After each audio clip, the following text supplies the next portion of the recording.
26 नवंबर 1949 में इस कानून को मंजूर कर लिया गया और 24 जनवरी 1950 में सबने इस कानून पे दस्तखत कर लिए और 26 जनवरी को पूरे मुल्क में इस कानून को यानी 1950 में नाफिज कर दिया गया।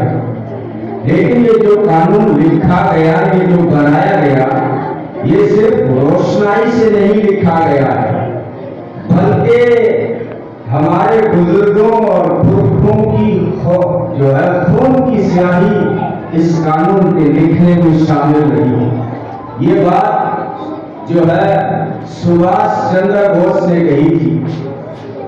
सुभाष चंद्र बोस ने फरमाया था कि हमारे मुल्क की तकदीर में गुलामी लिखी थी, लेकिन ये नौजवानों, आओ हम फैसला करें कि हम खुद अपने इस मुल्क की एक तकदीर लिखेंगे।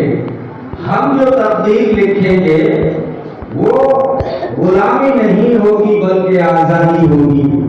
हम जो तकदीर लिखेंगे वो रोशनाई से नहीं लिखेंगे बल्कि ये नौजवानों, तुम मुझे खून दो, मैं तुम्हें आजादी दूंगा, यह उन्होंने कहा। तो आज उन जैसे शहीदों को हम, उन जैसे हमारे बुजुर्गों को हम खिराज अकीदत पेश करने के लिए जमा हुए हैं, चाहे वो राम प्रसाद बिस्मिल हो, चाहे वो अशफाकुल्लाह खान हो। राम प्रसाद बिस्मिल से पूछा गया कि तुम्हारी आखिरी ख्वाहिश क्या है? अंग्रेज ने पूछा, आखिरी ख्वाहिश हम जिससे फांसी देते हैं उससे आखिरी ख्वाहिश पूछते हैं, आपकी आखिरी ख्वाहिश क्या है? तो उन्होंने कहा था, मेरी आखिरी ख्वाहिश ये है, मैं चाहता हूं कि अपने वतन की आजादी के लिए अपना सर कटा दूं। सरफरोशी की तमन्ना अब मेरे दिल में है, देखना है कि कितना जोर बाजुए कातिल में है। और अशफाकुल्लाह खान को जब लखनऊ की अदालत में पेश किया गया तो उनसे कहा गया कि आप जो है सारा इल्जाम राम प्रसाद बिस्मिल पंडित पे लगा दें तो हम आपको बाइज्जत रिहाई दे देंगे, बरी कर देंगे।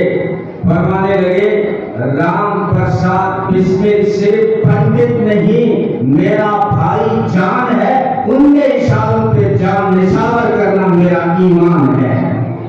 कहा कि तू हिंदू है, तू मुसलमान है, वो हिंदू है। ये आज भी वायरस छोड़ा जाता है कि तू मुसलमान है, वो हिंदू है। ये इस्लाम, ये इस मुल्क के दुश्मन ही जो इस तरह की बातें करते हैं। अक्सर आप देखेंगे इस धरती पर 98